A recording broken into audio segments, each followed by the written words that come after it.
Hey guys, what's going on here? This is Marvin Burwell again, back at you with another Photoshop tutorial video, and this one is going to be a nice size video where we will go over how to select items in Photoshop. Now remember to click the subscribe button to the channel and click that like button if you enjoyed the video, and we're going to jump right in. So just like in the last video, I have a picture of myself holding my camera here down at one of the beaches in Atlantic City. And we're going to start off by using what is called the shape selection tool. They call it the marquee tool. Now, when you click down and hold on this one, there is multiple shapes to be selected. The primary ones I use are the rectangular and the elliptical or the circular marquee tool. So I'll show you what each of them look like, starting off with the rectangular tool. Now, just like the last video, I'm going to go over here to the right where it says background layer and it has a lock on it, and I'm going to double click on it.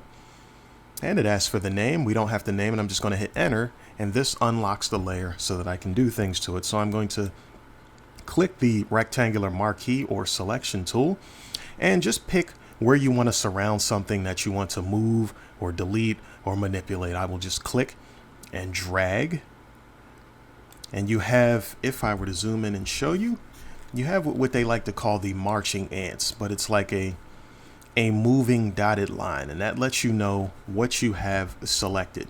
Now, once it is selected, you're able to use a tool that we used on the last video, which is the cross selectional move tool. Now, whatever layer you have selected will determine what moves when it's inside of the selected area. So since we have this area selected on this layer, there's only one layer. When I click and drag, it removes and cuts that out from the image. Now I can move it off screen, which means I can bring it back later. It'll just be hard to see if you don't keep track of it. Or what you can do is you can actually hit the backspace or delete button and you can remove it. But I'm going to bring it back so that we can show a different one. Now, a quick way to remove the selected area is to hold the control button and push the D as in David button. That removes the selection. And then we can come back over to the selection tool, click and hold to get the other options, and we're going to go to the circular selection tool, which again, you can choose where you want to place it. Like if I were to place it near my head here and click and drag, right? Once again, I have the selected area showed by the moving dotted area. Now, if my selection's a little bit off, I can use the arrows to move it over. I can just tap, or I can hold it just to kind of move it and get it exactly where I want it to be. And again, I can hit the delete button and remove that area and bring it back, or I can grab the actual move tool, the crosshair, and I can click and remove it. Okay, so that's one way to select items and what can be done with an item if we select it. Of course, there are more things we can do with selected items, but this is mainly just about selection and some light information. We'll learn more about what you can do with these things in later videos. So for now, we have gone over the rectangular or elliptical or circular marquee tool, or the shape selection tool, which has a refined shape that you can use. And we're going to move diagonally into the left to the lasso tool. Lasso is kind of like, if you remember the TV shows, the Western TV shows where they're riding on the horse and they're twirling the rope, and they usually hook some type of animal or person with that rope. This would be the lasso tool, which is to pretty much grab hold of what you want to. So basically what this is you get to freestyle what you just did with the rectangular and circular marquee tool, except with this one, you can click and draw any shape you want. You just have to make sure you connect the dot at the end. Now, you see I'm moving around. Once you touch the beginning area, then the dots are connected, and now you have a different customized shape. And in order to move that shape, again, I'm going to click the move tool, and now I can move what I just created as far as a shape being selected. Okay, so I'm going to put that back in the space because you kind of get that point, and I'm going to hold control and hit D. That removes the selection just like it does with the other tool. Now with the lasso tool, I can click and hold down and I get three different types. The second one is called polygonal. So when you click, it creates a floating line.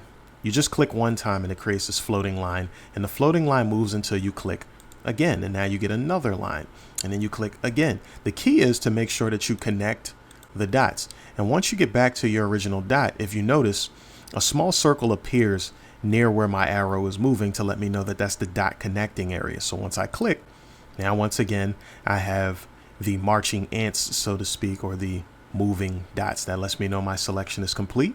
I'm going to select the move tool, and again, I can move the shape I created, replace it, or I can delete it. Okay. All right. So that is the polygonal lasso tool as it shows here on the screen. So I'm going to click and hold, and now there's a final one. It's called the magnetic lasso tool. So I'm going to hold Control and hit plus, because with the magnetic lasso tool, sometimes you want to be closer to the item so you can get, you can get a good lock on what it is. But what happens is you can click near the edge of a thing, and without clicking again, just start moving close to the edge, and it starts to select the edge of the item on its own. Just stay really close to the edge. Now, some edges have what we call a lot of contrast, so sometimes it will snap to the wrong area. So you want to stay really close to the areas you want to keep. So for me, I'm staying really close to the camera body. Okay, and I'm just moving around the edges, not looking to be too perfect, but just to get the point right. And just like the other one, once we get back to the beginning again, you see a small circular dot appear, and that's when we click. And that lets us know we have completed our selection. So how do I know? When I hit the delete button, see, the camera has been removed. I can bring it back. I can select the move tool, and I can move just that camera shape outside. Okay, so there you go. You have another specific way of locking onto and moving an item. So you guys can probably imagine when you see people's picture cut out in flyers from portraits they've taken, this will probably be the tool that they have used. Okay, what's the next one? The next one is the magic wand tool. The magic wand tool's job is to select the closest colors of what it is that you click on. So there's a lot of colors in this, so you're going to notice that the borders of what I click is a pretty tricky one. See that? I just clicked here near a cloud. Now, here's a little bit of extra info that normally we put into a separate video, but you should know it here. The spread of color that the magic wand selects, if you go up off the screen into this bar, there's a spot here. I'm going to select a number where it says tolerance. If the tolerance is higher, the amount of things selected by the magic wand that are close to the thing you selected become greater. So right now it's on 32. So it selected a close range within 32 pixels of the color I selected. But if I were to raise this number to say 80, and I have to make sure I deselect what I just selected and click again, you notice now a greater area has been selected. So see this? I'm going to hit delete. That's what you see has been selected, okay, when I click the magic wand tool. So generally, if you have a solid color, like one big block of red or blue or anything solid, it's usually easy to just click and remove that color. So if you think of like letters, your letter might be the color yellow. If you click inside the letter, it's one flat color yellow. So it's easy to select it and just delete that yellow out of there, okay? So again, the number's on 80, so there's a greater location selected. So let's bring that back. Let me reduce the number back to 32, and you'll notice when I click here again and hit delete, there's a much smaller area deleted, okay? So when you raise the tolerance, a greater area is selected, but remember, it's just looking for areas that are really close to the area you click. So if you click the color white and you raise the number, a lot more pixels close to the color white will be selected, okay? Whereas when you reduce the number, the colors have to be really close to white to be selected, okay? So that is what the magic wand tool is for. Much easier to use, like I said, if you are trying to select more solid colors. The more solid and blockier the color, the easier the selection. All right, so that is the magic wand tool. Let's move on to the ink pen tool, which is down here. When you click and hold, the ink pen tool has a lot of different pieces to it, but the primary thing we want to use is just the standard ink pen tool. Let's select it. Now the purpose of this, it works kind of like the lasso tool, except the difference here is you are actually going to start by clicking and creating the first dot, and then you can move around and click another dot. Now you notice this in the beginning, it's creating a more polygonal shape, right? You see what's happening here? Click and click again. Now here's that circle again. As I said, when you connect the dots, now everything is fully connected. So one of the key things with this is you have to come back over here to where the pen tool is. Click down and hold. And at the bottom, it says to convert point. This is where we can start rounding the shapes. See, I click on one of the points and I start rounding the shape. Now, depending on which way you twist, it'll make it more round or it'll make it more twisted. Okay, so you like to do more round, kind of just you click and keep the hold until you find kind of the curve you want, and you let go. And then you move to the next point and you click and you find the curve you want, right? And then you let go. And then you go to the next point and you continue doing this until you fit. And this takes practice. Graphic designers use this tool a lot. You'll definitely want to take some practice to get used to where to put the dots so you can get a perfectly round shape. Okay, but this is how you can create shapes. You can select. You're not really, the weird thing is you're not truly selecting things with this. You're actually creating, but you're kind of surrounding. When people use this the most, they're surrounding things. Like if you draw a picture of a letter, you might want to scan it into your computer and use this ink pen tool or this pen tool to click the edges of the letter and then refine around it. And now what you get is something called a vector. This video is not for vectors, but what vectors do is they help you turn drawings into shapes that can be stretched properly without you having to. Let's see if we can do this. Here we go. When you have a vector shape, you can stretch it and the shape never breaks up. It never pixelizes, like I showed you guys in one of the earlier videos, where when you zoom in, like if we were to zoom in on this picture here right now, right? If we zoom in too much, then we'll notice that the picture starts to break up. You see that? It's breaking up. With vectors do not do that. Okay? Now just remember, now we have a shape and a picture here. So you have to look over here on the right and notice that now you have two layers. So make sure if you're going to move the shape, you click the shape and then you click the move tool, and now you can move your shape. If you click the bottom layer below it, which is the picture, and you click the move tool, now you're moving the actual picture. Okay, so keep your layers in mind when you use the pen tool. It creates a whole nother layer, but it allows you to move the shape you created, and it allows you to resize the shape without it breaking up. That is called a vector. That is very important. Okay, and that's your intro to that. So what we're going to do is we're going to now delete that shape we created.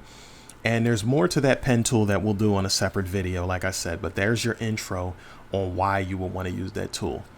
Now, next, let's get into what's called the path selection tool, which is another arrow just above the hand tool.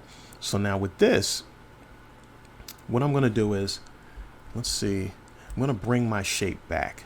Probably would have been better to just keep it right. But I'm going to bring my shape back here. And what I'm going to do is I'm going to click this path selection tool, as it says here, which is a white arrow. Okay. So I'm going to click that. And when I click that, I'm able to choose the edge of these shapes, and I'm able to manipulate them. See that? This is what the path selection tool. It's called path selection because shapes are created using a path. We created a path using the pen tool. When we clicked the different dots, we were creating a path. And we followed that path around to its beginning point again to create the shape. And now we can use this path selection tool to manipulate the shape. And just as I explained in an earlier video and on here, when you click and hold, you have the direct selection tool and the path selection tool. So feel free to play around with that whenever you create shapes, or whether you use the pen tool to create some custom shapes, you'll be able to create paths. Okay.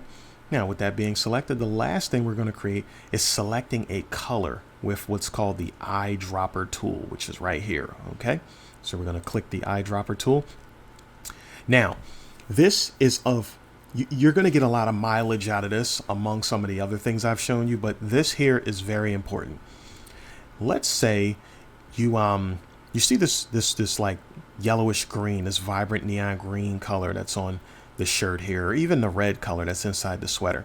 The purpose of the eyedropper tool is for you to be able to click and match a color, because maybe perhaps you're going to type some letters, or you're going to recolor some letters, or recolor a shape, and you want it to match the color of something else on the picture.